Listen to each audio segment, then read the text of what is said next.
പ്രിയപ്പെട്ടവരെ, വിശുദ്ധ കുർബാന എന്ന് പറയുന്നത് എന്താണെന്നറിയാവോ? ജീവൻ്റെ അപ്പമാണ്. ജീവൻ്റെ അപ്പമാണ്. ഒരു മനുഷ്യന് ഇതാ നമുക്കറിയാം, നമ്മളുടെയൊക്കെ സാധാരണയായിട്ടുള്ള ദേവാലയങ്ങളിൽ, വലിയ വലിയ ദേവാലയങ്ങളിൽ എല്ലാ ദിവസവും എന്തുണ്ട്? വിശുദ്ധ ബലിയുണ്ട്, മണർകാട് പോലെയുള്ള ദേവാലയങ്ങളിൽ. എന്നാൽ സാധാരണ ദേവാലയങ്ങളിലൊക്കെ എല്ലാ ഞായറാഴ്ചയും വിശുദ്ധ കുർബാനയുണ്ടോ? ഇല്ല. അപ്പോൾ നമ്മൾ ആഴ്ചയിൽ ഒരിക്കലാണ് വിശുദ്ധ കുർബാന സാധാരണയായിട്ട് ചെറിയ ചെറിയ ദേവാലയങ്ങളിലൊക്കെ നടക്കുക. അപ്പോൾ ഒരാഴ്ചയിൽ നമ്മൾ ഈ വിശുദ്ധ കുർബാന അനുഭവിക്കുമ്പോൾ ഈ ഒരാഴ്ചക്കാലം നമുക്ക് ജീവിക്കാനുള്ള ഭക്ഷണമാണ് എന്തെന്ന് പറയുക?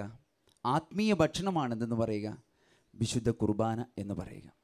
അതുകൊണ്ട് പ്രിയപ്പെട്ടവരെയും, വിശുദ്ധ കുർബാന അനുഭവിക്കുന്നത് നമുക്ക് എന്ത് പ്രദാനം ചെയ്യുന്നു? ആത്മീയ ജീവൻ എന്ത് ചെയ്യുകയാണ്? പ്രദാനം ചെയ്യുകയാണ്. ഞാൻ ഓർക്കുകയാണ്, ഞാൻ ആദ്യമായിട്ട് വൈദികനായതിനു ശേഷം ആദ്യമായിട്ട് എന്നെ അഭിനന്ദ പിതാവ് അപ്പോയിൻ്റ് ചെയ്തത് ഇടുക്കിയിലൊരു പള്ളിയിലാണ്. ഞാൻ ആ പള്ളിയിൽ ചെന്ന് കഴിഞ്ഞപ്പം അവിടെ ഒരു കുടുംബം വരും. 3 മക്കളാണുള്ളത്. ആ കുടുംബത്തിൽ 3 മക്കൾ. മൂത്ത കുഞ്ഞ് എനിക്ക് വന്ന ഒരു 13 വയസ്സ് കാണും.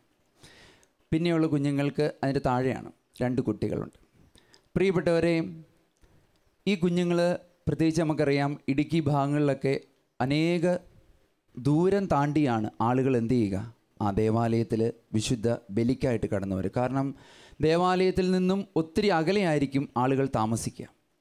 അപ്പോൾ അങ്ങനെ ഈ വിശുദ്ധ കുർബാനയ്ക്ക് വേണ്ടിയിട്ട് ഈ കുടുംബം കടന്നു വരുമ്പം മിക്കപ്പോഴും അവർ വരുമ്പോഴത്തേക്കും കുർബാന പകുതിയായിരിക്കും. അപ്പോൾ വിശുദ്ധ കുർബാന മുഴുവൻ കാണാൻ പറ്റാത്തതുകൊണ്ട്, ഹുസോയ പ്രാർത്ഥന സ്വീകരിക്കാൻ പറ്റാത്തതുകൊണ്ട് അവർക്ക് പലപ്പോഴും എന്ത് ചെയ്യാൻ പറ്റാറില്ല? വിശുദ്ധ കുർബാന അനുഭവിക്കാനായിട്ട് സാധിക്കാറില്ല. സാധാരണയായിട്ട് ആദ്യമേ തന്നെ ഹുസോയോ പ്രാർത്ഥന കൊടുക്കുകയാണ് ചെയ്യുക. അപ്പോൾ അതുകൊണ്ട് ഇവർക്ക് വിശുദ്ധ കുർബാന അനുഭവിക്കാൻ സാധിക്കാറില്ല. അപ്പോൾ ഞാൻ അങ്ങനെ ആദ്യമായിട്ട് ഈ ദേവാലയത്തിൽ ചെന്ന് ഞാൻ ആദ്യത്തെ വിശുദ്ധ ബലി അർപ്പിച്ചതിന് ശേഷം ഞാൻ എല്ലാവർക്കും വിശുദ്ധ കുർബാന കൊടുത്തു. എല്ലാവരെയും കൈമുത്തിച്ചൊക്കെ വിട്ടതിന് ശേഷം ഞാൻ വീണ്ടും ഒരു അനൗൺസ്മെൻറ്റ് നടത്തി. ഇനിയും ആരെങ്കിലും വിശുദ്ധ കുർബാന അനുഭവിക്കാൻ ഒരുങ്ങി വന്നിട്ടുണ്ടെങ്കിൽ ഇപ്പോൾ അവർക്ക് ഹുസോയ പ്രാർത്ഥന നൽകുന്നതായിരിക്കുമെന്ന് പറഞ്ഞു. പ്രിയപ്പെട്ടവർ, ഇത് കേട്ടപ്പം ഈ കുടുംബം 1-2 കുടുംബങ്ങളുണ്ടായിരുന്നു. വളരെ ആവേശത്തോടെയാണ് വന്നത്. വളരെ ആവേശത്തോടെ ഇവിടെ വന്ന് ഞാൻ ഇവർക്ക് ഹുസോയ കൊടുത്തു. വിശുദ്ധ കുർബാന അതിനുശേഷം കൊടുത്തു. വലതുതരം ഉയർത്തി പറഞ്ഞേ ഹല്ലേലൂയ. അല്പം കൂടി സ്വരമുയർത്തി ശക്തിയോടെ എന്ന് പറഞ്ഞേ ഹല്ലേലൂയ. പ്രിയപ്പെട്ടവരെ, ഞാൻ ഈ വിശുദ്ധ കുർബാന കൊടുക്കുമ്പം സത്യത്തിൽ ഈ 13 വയസ്സുള്ള പെൺകുഞ്ഞിൻ്റെ കണ്ണിൽ നിന്ന് കണ്ണുനീര് വീഴുന്നത് ഞാൻ കണ്ടു. അപ്പോൾ ഞാൻ വിചാരിച്ചു അവൾക്ക് എന്തെങ്കിലും പ്രത്യേകമായിട്ടുള്ള വേദന കാണുമായിരിക്കുമെന്ന്. ഞാൻ ഈ വിശുദ്ധ കുർബാന കഴിഞ്ഞതിന് ശേഷം ഞാൻ ഈ കുടുംബത്തോട് ചോദിച്ചു, കുർബാന കൊടുത്തപ്പം കുഞ്ഞ് കരയുന്നതായിട്ട് കണ്ടല്ലോ, എന്തെങ്കിലും പ്രത്യേകമായ അസുഖമോ മറ്റെന്തെങ്കിലും ബുദ്ധിമുട്ടുകളോ ഉണ്ടോ എന്ന് ചോദിച്ചു. അന്നേരം ആ കുടുംബം പറഞ്ഞു, അച്ഛാ, സത്യത്തിൽ അനേകം മാസങ്ങളായി വിശുദ്ധ കുർബാന അനുഭവിച്ചിട്ട്, എന്നും വിശുദ്ധ കുർബാന അനുഭവിക്കണമെന്നുള്ള ആഗ്രഹത്തോടെയാണ് ഞങ്ങൾ വരുന്നത്. പക്ഷേ ഈ പിള്ളേരെ എല്ലാം ഒരുക്കി പിറക്കി വരുമ്പോഴത്തേക്കും കുർബാന പകുതിയാവും. പിന്നെ വിശുദ്ധ കുർബാന കൊടുക്കാൻ പറ്റാറില്ല. സത്യത്തിൽ വിശുദ്ധ കുർബാന കിട്ടാത്തത് കൊണ്ട് ഈ പിള്ളേരെന്നും കരയാറുണ്ട് അച്ഛാ. സത്യത്തിൽ ഇന്നത് ആ വിശുദ്ധ കുർബാന അനുഭവിക്കാൻ സാധിച്ചതിലുള്ള സന്തോഷത്തിലാണ് എന്ത് ചെയ്തത്? അവൾ കരഞ്ഞതെന്ന് പറയുകയാണ്. കണ്ടോ പ്രിയപ്പെട്ടവരെ, അപ്പോഴാണ് എനിക്ക് പുതിയ ബോധ്യം കിട്ടിയത്. കണ്ടോ, ആ ഹൈ റേഞ്ചിലൊക്കെ ഉള്ള വ്യക്തികൾക്ക് ഒരാഴ്ചക്കാലം ജീവിക്കാനുള്ള ആത്മീയ ഭക്ഷണമാണ് എന്തെന്ന് പറയുക? വിശുദ്ധ കുർബാന എന്ന് പറയുക. അപ്പോൾ അതുകൊണ്ട് നിങ്ങൾ നിങ്ങളുടെ ജീവിതത്തിൽ വിശുദ്ധ കുർബാനയിൽ എല്ലാ ആഴ്ചയിലും പങ്കെടുത്ത് ഈ വിശുദ്ധ കുർബാന യോഗ്യതയോടെ അനുഭവിക്കാൻ തീരുമാനമെടുക്കണം. ഇന്ന് അനേകം യുവതിയുവാക്കന്മാർ ഈ കാലഘട്ടത്തിൽ എന്നോട് പങ്കുവച്ചിട്ടുള്ളൊരു കാര്യമാണ്, അച്ഛാ, ഈ വിശുദ്ധ കുർബാനയിൽ പങ്കെടുക്കുമ്പം യാതൊരു ദൈവിക അനുഭവവും ഞങ്ങൾക്കുണ്ടാകുന്നില്ല, യാതൊരു ദൈവിക അനുഭവവും ഞങ്ങൾക്കുണ്ടാകുന്നില്ല എന്ന് പറയുന്ന അനേകം യുവതിയുവാക്കന്മാരെ ഞാൻ കണ്ടിട്ടുണ്ട്. എന്നാൽ ഇതുപോലുള്ള ധ്യാന ശുശ്രൂഷകൾക്ക് പങ്കെടുക്കുമ്പോഴോ അല്ലെങ്കിൽ കൈയടിച്ച് പാട്ടുകൾ പാടുമ്പോഴോ ദൈവത്തെ സ്തുതിക്കുമ്പോഴോ ആരാധിക്കുമ്പോഴോ ഒക്കെ കൂടുതൽ ദൈവാനുഭവം ഉണ്ടാകുന്നതായിട്ട് ഞങ്ങൾക്ക് അനുഭവപ്പെട്ടിട്ടുണ്ട് എന്ന് ചിലർ പറയാറുണ്ട്. ഭൂരിഭാഗം യുവതിയുവാക്കന്മാരും പറഞ്ഞിട്ടുള്ളത്, ഈ വിശുദ്ധ കുർബാനയും യാമപ്രാർത്ഥനയൊക്കെ പരമ ബോറ് പരിപാടിയാണ്. എന്ത് അങ്ങനെയാണ് അനേകർ പറഞ്ഞിട്ടുള്ളത്. ഇതാ, നിങ്ങൾക്ക് എന്തൊരു കുറവുകളുണ്ടെങ്കിലും നിങ്ങളിതാ എനിക്ക് കുറവുണ്ടെന്ന് സമ്മതിക്കുമ്പം ദൈവത്തിൻ്റെ പരിശുദ്ധാത്മാവ് നിങ്ങളുടെ മേൽ വരും. അങ്ങനെയുള്ള വ്യക്തികളെയാണ് ദൈവത്തിൻ്റെ പരിശുദ്ധാത്മാവ് ഏറ്റവും കൂടുതൽ എന്ത് ചെയ്യുന്നത്? അഭിഷേകം ചെയ്യും. നമുക്കറിയാം, ചുങ്കക്കാരനും പാപിയും എന്ത് ചെയ്തു? പ്രാർത്ഥിക്കാൻ പോയി. ആരുടെ പ്രാർത്ഥനയാണ് കർത്താവ് കേട്ടത്? പാപിയായ മനുഷ്യൻ്റെ. എൻ്റെ കർത്താവ്, എനിക്ക് യാതൊരു യോഗ്യതയുമില്ലെന്ന് അവൻ പറഞ്ഞു. ചുങ്കക്കാരൻ പറഞ്ഞത് എങ്ങനെയാണ്? ഞാൻ ഇവനെ പോലെയൊന്നും അല്ല, ഞാൻ ഇച്ചിരി മിടുക്കനാന്ന് പറഞ്ഞു. കണ്ടോ പ്രിയപ്പെട്ടവർ, അപ്പം നിങ്ങളിൽ പലർക്കും ഈ ഒരു വിശുദ്ധ കുർബാനയിൽ വിരസത ഉണ്ടെന്ന് എനിക്കറിയാം. പക്ഷേ നിങ്ങളെന്താണ്, ഞങ്ങളങ്ങനെ എല്ലാവരെ പോലെയൊന്നും അല്ല എന്ന് പറഞ്ഞ് നിങ്ങളിരിക്കുകയാണ്. പക്ഷേ പാവപ്പെട്ട ഒരു പയ്യൻ എന്ത് ചെയ്തു? അവൻ കരങ്ങൾ ഉയർത്തി. കണ്ടോ, അവൻ്റെ മേൽ ദൈവത്തിൻ്റെ പരിശുദ്ധാത്മാവ് എന്ത് ചെയ്യും എന്നറിയും. അപ്പോൾ അതുകൊണ്ട് നമ്മൾ തിരിച്ചറിയുക, ഇതാ അനേക യുവതി യുവാക്കന്മാർ പങ്കുവച്ചിട്ടുള്ള കാര്യമാണ്. ഈ കാലഘട്ടങ്ങളിൽ വിശുദ്ധ കുർബാനയിൽ നിൽക്കുമ്പം ഇത് വലിയൊരു വിരസത. ഇനി ചിലർക്ക് വിശുദ്ധ കുർബാനയിൽ നിൽക്കുമ്പം വിരസത ഉണ്ടാകുന്നുണ്ടോ എന്ന് തിരിച്ചറിയാൻ പറ്റുന്നില്ല. അങ്ങനെ തിരിച്ചറിയാൻ പറ്റാത്തവർക്ക് വേണ്ടി വിശുദ്ധ കുർബാന നിങ്ങൾക്ക് അനുഭവവേദ്യമാകുന്നില്ല എന്നുള്ളതിൻ്റെ അടയാളം എന്തൊക്കെയാണെന്ന് അച്ഛനിപ്പോൾ പറയാൻ പോവുക. അങ്ങനെയുള്ളവർ ശ്രദ്ധിച്ചിരുന്നോണം. ഒന്നാമതായിട്ട്, വിശുദ്ധ കുർബാനയിൽ നിൽക്കുമ്പം ഭയങ്കരമായിട്ടുള്ള ക്ഷീണം അനുഭവപ്പെടും. ശരീരത്തിന് എന്തെന്നില്ലാത്ത ഭാരം, ഉറക്കം വരുന്നു. ഇനി ചിലർക്ക് എത്ര കോൺസെൻട്രേറ്റ് ചെയ്തിരുന്നാലും പരിപൂർണമായിട്ട് ഈ പ്രാർത്ഥനകളിലും വിശുദ്ധ ബലിയിലും എന്താണ് ശ്രദ്ധിക്കാൻ പറ്റുന്നില്ല. എപ്പോഴും പല വിചാരങ്ങളിലേക്ക് പോവുക. വിശുദ്ധ കുർബാനയിൽ പോയി നിൽക്കുമ്പോൾ എപ്പോഴും വായിക്കോട്ടെ വരിക, അതോടൊപ്പം തന്നെ അങ്ങോട്ടും ഇങ്ങോട്ടും നോക്കി നിൽക്കുക. ഇത് ശ്രദ്ധയില്ലായ്മയുടെ മറ്റൊരടയാളമാണ്. പിന്നെ എന്താണ്, നമുക്ക് ആകെപ്പാടെ ക്ഷീണം, തളർച്ച, ഇറങ്ങിപ്പോയാൽ മതിയായിരുന്നു, ഇത് എപ്പോഴാണ് ഒന്ന് തീരുന്നേ, ഈ അച്ഛൻ ഇങ്ങനെ പോയി കഴിഞ്ഞാൽ ഇത് എന്താ ഇതിൻ്റെ അവസാനം? ഞാൻ ഈ പറഞ്ഞ എല്ലാമായിട്ട് നിങ്ങൾ ഇനി കരവരുത്താത്ത ആരും തന്നെ ഇല്ലെന്ന് എനിക്ക് മനസ്സിലായി. അപ്പോൾ അതുകൊണ്ട് എന്താണ്, വിശുദ്ധ കുർബാന ആർക്കും തന്നെ അനുഭവവേദ്യമാകുന്നില്ല എന്നുള്ളതാണ് ഇതിൻ്റെ സത്യം. ഇനി ചിലർക്കുണ്ടാകുന്നൊരു ചിന്ത, ഈ വിശുദ്ധ കുർബാനയൊക്കെ എന്തിനാണ്? ഇതൊക്കെ ചുമ്മാ ഒരു നാടകമല്ലേ? കർട്ടൻ ഇങ്ങോട്ട് വലിക്കുന്നു, കർട്ടൻ അങ്ങോട്ട് വലിക്കുന്നു. അച്ഛൻ ഇവിടുന്ന് ഒരു ഡ്രസ്സിട്ട് അങ്ങോട്ട് കയറിപ്പോകുന്നു, മറ്റൊരു ഡ്രസ്സിട്ട് തിരിച്ചിറങ്ങി വരുന്നത് തന്നെ ഫാൻസി ഡ്രസ്സോ? ഇതാ, അവിടുന്ന് കൈ കഴുകുന്നു, ഇവിടെ മുട്ടുകുത്തിയിരിക്കുന്നു. പിന്നെ ഒരു തുണിയെടുത്ത് ഇങ്ങനെ വീശുന്നു, പിന്നെ തിരിച്ചിങ്ങോട്ട് ഇറങ്ങി വരുന്നു. പിന്നെ കുറേ സമാധാനം അങ്ങോട്ട് കൊടുക്കുന്നു. ഇതൊക്കെ എന്നാ ഇടപാടായത് എന്ന് നമ്മൾ ചിന്തിക്കും. ഇങ്ങനെ അനേക തരത്തിൽ എതിർചിന്തകൾ വന്ന് ഈ വിശുദ്ധ കുർബാന നമുക്ക് അനുഭവവേദ്യമാകാൻ സാധിക്കാത്ത അനേക യുവതിയുവാക്കന്മാർ ഈ കാലഘട്ടത്തിലുണ്ട്. എന്തുകൊണ്ടാണ് ഈ വിശുദ്ധ കുർബാന നമുക്ക് അനുഭവവേദ്യമായി മാറാത്തതിനെക്കുറിച്ചാണ് അച്ഛനെ നിങ്ങളോട് പറയാൻ പോകുന്നത്. എന്തുകൊണ്ടാണ്? വളരെ ശ്രദ്ധയോടെ നമ്മൾ എന്ത് ചെയ്യണം? ഇരിക്കണം. ഇതാ, വിശുദ്ധ ബലിയെക്കുറിച്ച് തിരുവചനം പറയുന്ന ഒരു കാര്യമുണ്ട്. ഒരു വിശുദ്ധ ബലിക്ക് വേണ്ടി നമ്മൾ ഒരുങ്ങുമ്പോൾ, ഒരു വിശുദ്ധ ബലിക്ക് വേണ്ടി നമ്മൾ വിശുദ്ധ ബലിപീഠത്തെ സമീപിക്കുമ്പോൾ നമ്മൾ ചെയ്യേണ്ട കുറേ കാര്യങ്ങൾ ഏതൊക്കെയാണെന്ന് തിരുവചനം പറയുകയാണ്. മത്തായിയുടെ സുവിശേഷം 5-ാം അധ്യായം 23 മുതൽ 26 വരെയുള്ള തിരുവചനം. നീ ബലിപീഠത്തിൽ കാഴ്ചയർപ്പിക്കുമ്പോൾ നിന്റെ സഹോദരന് നിന്നോടെന്തെങ്കിലും വിരോധമുണ്ടെന്ന് അവിടെ വച്ചോർത്താൽ കാഴ്ചവസ്തു അവിടെ ബലിപീഠത്തിന് മുമ്പിൽ വെച്ചിട്ട് പോയി സഹോദരനോട് രമ്യതപ്പെടുക. പിന്നെ വന്ന് കാഴ്ചയർപ്പിക്കുക. നീ പ്രതിയോഗിയോട് വഴിക്ക് വെച്ച് തന്നെ വേഗം രമ്യതപ്പെട്ടുകൊള്ളുക. അല്ലെങ്കിൽ പ്രതിയോഗി നിന്നെ ന്യായാധിപനും ന്യായാധിപൻ സേവകനും ഏൽപ്പിച്ചു കൊടുക്കും. അങ്ങനെ നീ കാരാഗ്രഹത്തിൽ അടയ്ക്കപ്പെടും.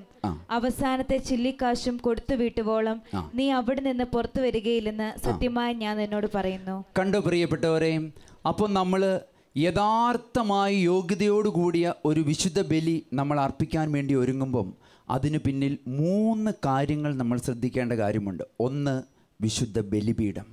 2, വിശുദ്ധ ബലി. 3, നമ്മുടെ സഹോദരൻ. ഈ 3 പേരുമായിട്ടുള്ള, ഈ 3 കാര്യങ്ങളുമായിട്ടുള്ള ബന്ധത്തിലാണ് യഥാർത്ഥമായിട്ടും ഒരു വിശുദ്ധ ബലി നമുക്ക് അർപ്പിക്കാനായിട്ട് സാധിക്കുക. ഒന്നേതാണ്? വിശുദ്ധ ബലിപീഠം. 2 ഏതാണ്? വിശുദ്ധ ബലി. 3 ഏതാണ്? നമ്മുടെ സഹോദരൻ. പ്രിയപ്പെട്ടവരെ, ഇതുമായിട്ട് ബന്ധപ്പെട്ടിട്ടാണ് നമ്മുടെ യഥാർത്ഥമായ യോഗ്യതയോടുകൂടെ ഒരു വിശുദ്ധ ബലി അർപ്പിക്കാൻ നമുക്ക് സാധിക്കുക. അതുകൊണ്ട് നമ്മൾ തിരിച്ചറിയുക, അല്ലാത്ത ബലിയെല്ലാം വെറും ആചാര അനുഷ്ഠാനങ്ങളായി മാത്രം എന്ത് ചെയ്യും? മാറും പ്രിയപ്പെട്ടവർ, മാത്രം മാറും. നമുക്ക് ചുമ്മാ ഇങ്ങനെ തോന്നും, ഇതിങ്ങനെ കർട്ടൻ ഇങ്ങോട്ട് വലിക്കുന്നതാണ്, ചുമ്മാ അച്ഛൻ അങ്ങോട്ട് കയറി കാപ്പ എടുത്തു വരുന്നു, ഇതെന്ത് വസ്ത്രമാണിത്, നമുക്കിങ്ങനെയൊക്കെ തോന്നാൻ തുടങ്ങും. പ്രിയപ്പെട്ടവരെ, നമുക്കൊരു അനുഭവവും വിശുദ്ധ ബലിയിൽ ഉണ്ടാകത്തില്ല പ്രിയപ്പെട്ടവരെ. അതുകൊണ്ട് നമ്മൾ തിരിച്ചറിയുക, ഇതിലേറ്റവും പ്രധാനപ്പെട്ടത് ഞാൻ പറഞ്ഞ 3 കാര്യങ്ങളിൽ, വിശുദ്ധ ബലി, വിശുദ്ധ ബലിപീഠം, നമ്മുടെ സഹോദരങ്ങൾ, ഇതിലേറ്റവും പ്രധാനപ്പെട്ടതെന്ന് പറയുന്നത് നമ്മുടെ സഹോദരങ്ങളുമായിട്ടുള്ള ചുറ്റുപാടുകളുമായിട്ടുള്ള ബന്ധമാണ്. ഈ ബന്ധത്തിൽ നിന്നുകൊണ്ട് വിശുദ്ധ ബലി അർപ്പിക്കുമ്പോഴാണ് ഈ വിശുദ്ധ ബലി നമുക്ക് അനുഭവവേദ്യമായി തീരുക. ഞാൻ ഓർക്കുകയാണ്, ഞാൻ എൻ്റെ ജീവിതത്തിലുണ്ടായ ഒരു അനുഭവം നിങ്ങളുമായിട്ട് പങ്കുവയ്ക്കാം. കുറച്ച് നാളുകൾക്ക് മുമ്പ് എനിക്ക് ഏറ്റവും പ്രിയപ്പെട്ട ഒരു കുടുംബമുണ്ട്. സത്യത്തിൽ എൻ്റെ വളർച്ചയ്ക്ക് വേണ്ടി ഒത്തിരി സഹായിച്ചിട്ടുള്ള, പ്രാർത്ഥിച്ചിട്ടുള്ള ഒരു കുടുംബം, എനിക്ക് ഒത്തിരി അടുപ്പമുള്ളൊരു കുടുംബമുണ്ട്. ആ കുടുംബത്തിലെ കുടുംബനാഥൻ മരിച്ചുപോയ സമയത്ത് എനിക്ക് ആ വീട്ടിലെത്താൻ സാധിച്ചില്ല. അങ്ങനെ പ്രിയപ്പെട്ടവരെ, ഇതാ ആ കുടുംബനാഥൻ്റെ 1ാമത്തെ ചരമവാർഷികം നടക്കുകയാണ്, ആണ്ട് വരികയാണ്. പ്രിയപ്പെട്ടവരെ, ആ സമയത്ത് ഞാനിങ്ങനെ ഒത്തിരി ആഗ്രഹിച്ചു. കാരണം എന്നെ ഒത്തിരി സ്നേഹിച്ച ഒരു കുടുംബമാണ്. ആ കുടുംബത്തിന് വേണ്ടി എനിക്ക് ചെയ്യാൻ പറ്റുന്ന ഏറ്റവും വലിയൊരു കാര്യമെന്ന് പറയുക, കാരണം അവരെ സാമ്പത്തികമായിട്ട് സഹായിക്കാനുള്ള കഴിവോ പ്രാപ്തിയോ എനിക്കില്ല. അവർക്ക് വേണ്ടി ഒരു പുരോഹിതൻ എന്ന നിലയിൽ എനിക്ക് ചെയ്യാൻ പറ്റുന്ന ഏറ്റവും വലിയ കാര്യം അവരുടെ ദേവാലയത്തിൽ ചെന്ന് ആ മരണമടഞ്ഞു പോയ ആത്മാവിന് വേണ്ടി ഒരു വിശുദ്ധ ബലി അർപ്പിക്കുക. അങ്ങനെ ഞാൻ ഈ ആണ്ടിൻ്റെ ദിവസം അടുത്തു വരുന്ന ഇതിനേതാനും മാസങ്ങൾക്ക് മുമ്പ് തന്നെ ഞാൻ ആ കുടുംബാംഗങ്ങളെ വിളിച്ചിട്ട് പറഞ്ഞു, ഞാൻ അന്നത്തെ ദിവസം നിങ്ങളുടെ ഇടവക പള്ളിയിൽ വന്ന് ഒരു വിശുദ്ധ ബലി അർപ്പിക്കാം. അപ്പോൾ അവർക്ക് ഒത്തിരി സന്തോഷമായി. അവരെന്നോട് എങ്ങനെ ഇങ്ങോട്ട് പറയുമെന്ന് വിചാരിച്ചിരിക്കുമ്പോഴാണ് ഞാനിത് അങ്ങോട്ട് പറഞ്ഞത്. അവർക്കൊത്തിരി സന്തോഷമായി. അങ്ങനെ പ്രിയപ്പെട്ടവരെ, ഞാൻ മാസങ്ങൾക്ക് മുമ്പ് ആ ദേവാലയത്തിലെ വികാരിയച്ഛനെ വിളിച്ച് എന്ത് ചെയ്തു, അനുവാദം ചോദിച്ചു. അച്ഛാ, എനിക്ക് ഒത്തിരി പ്രിയപ്പെട്ട കുടുംബമാണ് ഇന്ന കുടുംബം, അതുകൊണ്ട് ഞാൻ ആ ദിവസം അവിടെ വന്ന് ഒരു വിശുദ്ധ ബലി അർപ്പിച്ചോട്ടെ. അച്ഛൻ പറഞ്ഞു, അതിനെന്നാ അച്ഛാ, ഒരു കുഴപ്പമില്ല, അച്ഛൻ വന്ന് വിശുദ്ധ കുർബാന അർപ്പിച്ചോളാൻ പറഞ്ഞു. അങ്ങനെ അച്ഛൻ്റെ അനുവാദവും കിട്ടി. അങ്ങനെ പ്രിയപ്പെട്ടവരെ, ഞാൻ പ്രാർത്ഥിച്ചൊരുങ്ങി ഞാൻ ഈ വിശുദ്ധ ബലി അർപ്പിക്കാൻ കടന്നു പോകുന്നതിൻ്റെ തലേ ദിവസവും ഞാൻ ആ വികാരിയച്ഛനെ വിളിച്ചിട്ട് ചോദിച്ചു, അച്ഛാ, നാളത്തെ ദിവസമാണ് ഞാൻ പറഞ്ഞ ദിവസം, ഞാൻ വന്ന് വിശുദ്ധ ബലി അർപ്പിച്ചോട്ടെ. അപ്പോൾ വികാരിയച്ഛൻ പറഞ്ഞു, ഒരു കുഴപ്പമില്ല, അച്ഛൻ ധൈര്യമായിട്ട് വന്ന് എന്ത് ചെയ്തു, ആ വിശുദ്ധ കുർബാന അർപ്പിച്ചോളാൻ പറഞ്ഞു. പ്രിയപ്പെട്ടവരെ, ഞാൻ കിലോമീറ്ററുകൾ യാത്ര ചെയ്താണ്, ഇവിടുന്ന് കിലോമീറ്ററുകൾ യാത്ര ചെയ്ത് ഞാൻ ഈ ദേവാലയത്തിൽ ചെന്ന് വിശുദ്ധ ബലി അർപ്പിക്കാൻ വേണ്ടി ചെല്ലുമ്പം കാണുന്ന കാഴ്ച, വേറൊരച്ഛൻ അവിടെ കറുത്തൂപ്പായൊക്കെ ഇട്ട് എന്ത് ചെയ്യാണ്, ആ നമസ്കാര മേശയുടെ ഫ്രണ്ടിൽ നിൽക്കുകയാണ്. അപ്പോൾ എനിക്ക് ആകെപ്പാടെ ഒരു സംശയം തോന്നി, ഇതെന്താണിത്? അപ്പോൾ എന്നെ കണ്ട വഴി ആ അച്ഛൻ ചോദിച്ചു, അച്ഛൻ എവിടെ നിന്നാണ് വരുന്നത്? അപ്പോൾ ഞാൻ പറഞ്ഞു, ഞാൻ ഇന്ന സ്ഥലത്തു നിന്നാണ് വന്നത്. അപ്പോൾ അച്ഛൻ ഇന്ന് ഇവിടെ വരാൻ കാരണം, ഞാൻ പറഞ്ഞു, എനിക്ക് വേണ്ടപ്പെട്ട ഒരു കുടുംബത്തിലെ കുടുംബനാഥൻ മരിച്ചിട്ട് ഇന്ന് 1 വർഷം തികയാണ്, അവർക്ക് വേണ്ടി ഒരു വിശുദ്ധ ബലി അർപ്പിക്കാൻ വേണ്ടിയാണ് ഞാൻ വന്നത്. അപ്പോൾ അച്ഛൻ ചോദിച്ചു, അയ്യോ അച്ഛാ, ഞാനും ഇന്ന് വിശുദ്ധ ബലി അർപ്പിക്കാൻ വേണ്ടിയാണല്ലോ വന്നത്. ഞാൻ ഈ ഇടവകയിൽപ്പെട്ട അച്ഛനാണ്. ഞാൻ ഇന്ന് അച്ഛനായിട്ട് 10 വർഷം തികയാണ്. സാധാരണയായിട്ട് പട്ടവേറ്റ ദിവസം എല്ലാ വൈദികരും ഏതെങ്കിലും ഒരു ബലിപീഠത്തിൽ എന്ത് ചെയ്യുമെന്നറിയാവോ, തമ്പുരാന് നന്ദി പറഞ്ഞ് ഒരു വിശുദ്ധ ബലി അർപ്പിക്കും. അപ്പോൾ ആ അച്ഛനോട് പറഞ്ഞു, ഞാനിന്ന് പട്ടവേറ്റിട്ട് 10 വർഷമായി, ഞാൻ ദൈവത്തിന് നന്ദി പറയാൻ എൻ്റെ ഭാര്യയെയും മക്കളെയും അപ്പനെയും അമ്മയൊക്കെ കൂട്ടി അച്ഛൻ ഞാൻ എത്തുന്നതിന് മുമ്പേ തന്നെ ദേവാലയത്തിൽ വന്നിരിക്കുകയാണ്. അപ്പോൾ എനിക്ക് ആകപ്പാടെ സങ്കടമായി, ദേഷ്യമായി. കാരണം എന്താണ്, കിലോമീറ്ററുകൾ യാത്ര ചെയ്താണ് ഞാൻ ഈ വിശുദ്ധ ബലി അർപ്പിക്കാൻ വന്നിരിക്കുന്നത്. എനിക്ക് ഒത്തിരി വിഷമം വന്നു. അപ്പോഴാണ് നമ്മുടെ വികാരിയച്ഛൻ രംഗപ്രവേശനം ചെയ്യുന്നത്. വികാരിയച്ഛൻ കടന്നു വന്നു. അപ്പോൾ ഞങ്ങളിങ്ങനെ വികാരിയച്ഛനോട് ഇന്ന കാര്യങ്ങൾ പറഞ്ഞു. അപ്പോൾ സത്യത്തിൽ ഞാൻ അച്ഛനോട് ചോദിച്ചു, അച്ഛാ, ഞാൻ തലേദിവസം അച്ഛനെ വിളിച്ചായിരുന്നു. അപ്പോൾ അച്ഛൻ പറഞ്ഞു, അച്ഛാ ക്ഷമിക്കണം, സത്യത്തിൽ അച്ഛൻ വിളിച്ചു കഴിഞ്ഞ് കുറേ നാൾ കഴിഞ്ഞ് ഈ അച്ഛൻ എന്നെ വിളിച്ചായിരുന്നു. അപ്പം ഞാനിതറിയാതെ ആ അച്ഛനും അനുവാദം കൊടുത്തു. തലേദിവസം തൊട്ട് അച്ഛൻ വിളിച്ചുമില്ല. അപ്പോൾ അങ്ങനെ വികാരിയച്ഛന് പറ്റിയ ഒരാശയക്കുഴപ്പത്തിൽ നിന്നാണ് ഈ പ്രശ്നം ഉണ്ടായത്. അപ്പോൾ അങ്ങനെ വികാരിയച്ഛൻ ചോദിച്ചു, ഇനി എന്താണ് ചെയ്യേണ്ടതെങ്ങനെ ചോദിച്ചു. ഞാനൊന്നും മിണ്ടിയില്ല, മറ്റേ അച്ഛനൊന്നും മിണ്ടിയില്ല. അവസാനം വികാരിയച്ഛൻ പറഞ്ഞു, എന്നാൽ നിങ്ങൾ തമ്മിൽ എന്താണെന്ന് വെച്ചാൽ തീരുമാനിക്കാൻ പറഞ്ഞ് എന്ത് ചെയ്തു, അച്ഛനൊരു പോക്കങ്ങോട്ട് പോയി. ഇപ്പോൾ പന്ത് ആരുടെ കോർട്ടിലാണ്? പ്രിയപ്പെട്ടവരെ, ഞങ്ങളുടെ കോർട്ടിലാണ്. ഞാൻ എന്ത് ചെയ്തു, ഞാൻ ഒട്ടും വിട്ടുകൊടുക്കാൻ തയ്യാറായില്ല. കാരണം ന്യായം എൻ്റെ ഭാഗത്താണ്, നീതി എൻ്റെ ഭാഗത്താണ്. കാരണം എന്താണ്, ഞാൻ മാസങ്ങൾക്ക് മുമ്പേ വിളിച്ച് അപ്പോയിൻമെൻ്റ് എടുത്തു. തലേദിവസവും ഞാൻ വിളിച്ചു. എന്നാൽ പിന്നെ തലേദിവസമെങ്കിലും പറയുകയാണ്, സാധിക്കത്തില്ലെന്ന് പറഞ്ഞാൽ ഞാൻ ഇത്രയും കിലോമീറ്ററുകൾ യാത്ര ചെയ്ത് എൻ്റെ പ്രോഗ്രാമുകളെല്ലാം മാറ്റിവെച്ച് എനിക്ക് അവിടെ പോകേണ്ട കാര്യമില്ല. അപ്പം ഞാനൊന്നും മിണ്ടുന്നില്ല, ഞാനിങ്ങനെ ഇരിക്കുകയാണ്. മറ്റേ അച്ഛനൊന്നും മിണ്ടിയില്ല. ഞാനിങ്ങനെ ഒന്നും മിണ്ടാതെ ഇരിക്കുമ്പോൾ മറ്റേ അച്ഛൻ ചിന്തിച്ചു, ഒരു പക്ഷേ ഞാൻ പറയുമായിരിക്കാം, അച്ഛൻ ബലിയർപ്പിച്ചു. കാരണം അച്ഛൻ പട്ടവേറ്റിട്ട് 10 വർഷമാവുന്നാല്. പക്ഷെ ഞാനൊന്നും മിണ്ടിയില്ല. പ്രിയപ്പെട്ടവരെ, കുറേ സമയം കഴിഞ്ഞപ്പം ഈ അച്ഛൻ എന്നോട് പറഞ്ഞു, അച്ഛൻ ഇന്നത്തെ വിശുദ്ധ ബലിയർപ്പിച്ചു. അപ്പോൾ സത്യത്തിൽ എനിക്ക് ഒത്തിരി ആശ്വാസമായി. കാരണം എന്താണെന്ന് വെച്ചാൽ വലിയൊരു പ്രശ്നം ഒഴിഞ്ഞു കിട്ടിയല്ലോ. ഞാൻ സന്തോഷത്തോടെ അച്ഛന് സമാധാനമെല്ലാം കൊടുത്ത് വിശുദ്ധ ബലിയർപ്പിക്കാനായിട്ട് ബലിപീഠത്തിലേക്ക് കയറി. പ്രിയപ്പെട്ടവരെ, ബലിപീഠത്തിൽ കയറി ഇതാ തുയോപ ശുശ്രൂഷയെല്ലാം കഴിഞ്ഞു, പരസ്യ ശുശ്രൂഷയായി. ഒരു ദൈവാനുഭവവും ഈ ബലിയിൽ നിന്ന് എന്ത് ചെയ്യുന്നില്ല, എനിക്ക് അനുഭവിക്കാൻ പറ്റുന്നില്ല. പാപപരിഹാര പ്രാർത്ഥനയെല്ലാം കഴിഞ്ഞു, ദർഗായിലേക്ക് കയറുകയാണ്. എത്ര അസ്വസ്ഥതകളുണ്ടെങ്കിലും എത്ര പ്രതിസന്ധികളുണ്ടെങ്കിലും ഇതാ ദർഗായിലേക്ക് ബലിയർപ്പിക്കാനായിട്ട് കയറുമ്പം, കാരണം പരിശുദ്ധ സഭ പഠിപ്പിക്കുന്നതനുസരിച്ച് ദർഗായിൽ നിൽക്കുമ്പോൾ ഒരു പുരോഹിതൻ എന്താണ്, കർത്താവിൻ്റെ സ്ഥാനത്താണ് നിൽക്കുക. ആ സമയത്ത് വലിയ ദൈവിക അഭിഷേകം ലഭിക്കും. ഇതുകൊണ്ടാണ് ഒരു പുരോഹിതൻ ദർഗായിൽ നിന്നുകൊണ്ട് എന്ത് ചെയ്യുന്നത്, നിങ്ങൾക്കെല്ലാവർക്കും സമാധാനം ഉണ്ടായിരിക്കട്ടെ എന്ന് പറയുന്നത്. എന്താണ്, ആ ദൈവം തന്നെയാണ് എന്ത് ചെയ്യുന്നത്, ആ സമാധാനം നിങ്ങൾക്ക് തരുന്നത്. അപ്പോൾ അതുകൊണ്ട് ആ സമയത്ത് വലിയ ദൈവിക അനുഭവം ഉണ്ടാവുന്നതാണ്, എത്ര അസ്വസ്ഥതകളുണ്ടെങ്കിലും. പക്ഷേ യാതൊരു ദൈവാനുഭവം ഉണ്ടാവുന്നില്ല. അങ്ങനെ പ്രിയപ്പെട്ടവരെ, ബലി ഇങ്ങനെ മുമ്പോട്ട് പോവുകയാണ്. ഇത് അൻപുടെ ഓനെ എന്ന് പറയുന്ന ആ പാട്ട് പാടുന്ന സമയത്ത് തിരശ്ശീലയിടും. അപ്പോൾ എന്താണ് നടക്കുന്നതെന്ന് നിങ്ങൾക്കറിയാവോ? അൻപുടെ ഓനെ എന്നുള്ള പാട്ട് പാടുമ്പോൾ നടക്കുന്നത് യേശു ക്രിസ്തുവിൻ്റെ മരണവും കബറടക്കവും ഉത്ഥാനവുമാണ്. ഇതാ യേശു ക്രിസ്തുവിൻ്റെ ഉത്ഥാനത്തെ സൂചിപ്പിച്ചുകൊണ്ട് ഇതാ യേശുവിൻ്റെ തിരുശരീരങ്ങൾ എടുത്തുയർത്തുമ്പോഴാണ് ദേവാലയത്തിൻ്റെ അകത്തുനിന്ന് ഒരു മണിയടി നിങ്ങൾ കേൾക്കാറുള്ളത്.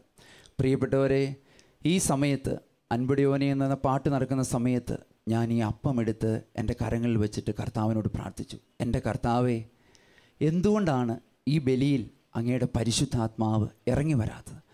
എന്തുകൊണ്ടാണ് ഈ ബലിയിൽ അങ്ങ് സംപ്രീതനാകാത്തത്? ഞാനിങ്ങനെ കുറേ സമയം സ്തുതിച്ച് പ്രാർത്ഥിക്കുകയാണ്.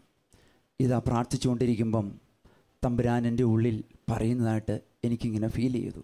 കർത്താവ് ഇങ്ങനെ സംസാരിക്കുന്നതായിട്ട് എനിക്ക് ഫീൽ ചെയ്യുകയാണ്.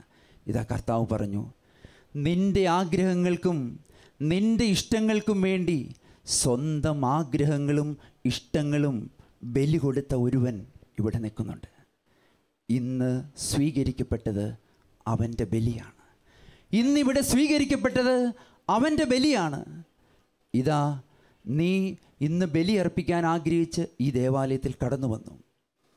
ഇതാ അവൻ പൗരോഹിത്യം സ്വീകരിച്ചിട്ട് 10 വർഷമായി. അവനും അവൻ്റെ ഭാര്യയും മക്കളും അപ്പനും അമ്മയും എല്ലാം ഈ ബലിപീഠത്തിൽ ഒരു ബലിയർപ്പിക്കാൻ കടന്നു വന്നു. എന്നാൽ നിൻ്റെ ആഗ്രഹങ്ങൾക്ക് വേണ്ടി, നിൻ്റെ സ്വപ്നങ്ങൾക്ക് വേണ്ടി ഇതാ സ്വന്തം ആഗ്രഹങ്ങൾ എറിഞ്ഞുടച്ച, സ്വന്തം ഇഷ്ടങ്ങൾ എറിഞ്ഞുകൊടുത്ത അവൻ്റെ ബലിയാണ് ഇന്നിവിടെ സ്വീകരിക്കപ്പെട്ടതെന്ന് പറഞ്ഞു. പ്രിയപ്പെട്ടവരെ, എൻ്റെ ബലി എന്ന് പറയുന്നത് വെറും ആചാര അനുഷ്ഠാനങ്ങൾ മാത്രമായി തീർന്നു.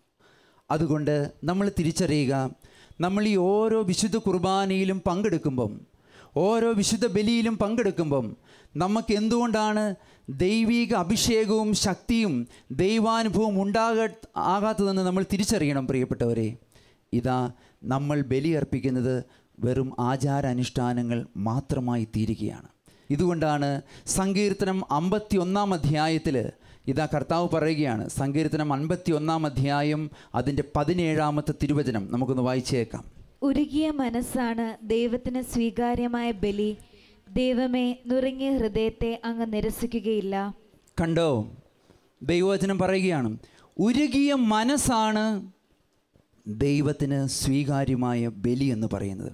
പ്രിയപ്പെട്ട മക്കളെ, നമ്മൾ നമ്മുടെ മാതാപിതാക്കന്മാരോട്, സഹോദരങ്ങളോട് ഇതാ ഹൃദയത്തിൽ വെറുപ്പും വിദ്വേഷവും വെച്ച് പുലർത്തിക്കൊണ്ട് ഈ ബലിപീഠത്തെ നമ്മൾ സമീപിക്കുമ്പം ഈ ബലിപീഠത്തിൽ നിന്ന് നമുക്കൊരു ദൈവീക ചൈതന്യവും എന്ത് ചെയ്യാൻ പറ്റുന്നില്ല, നേടിയെടുക്കാൻ പറ്റുന്നില്ല.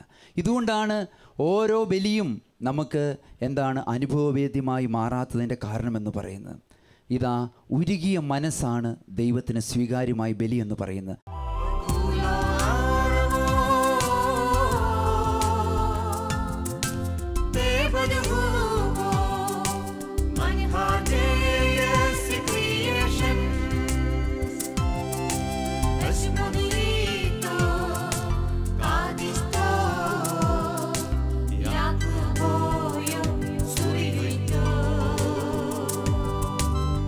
മതി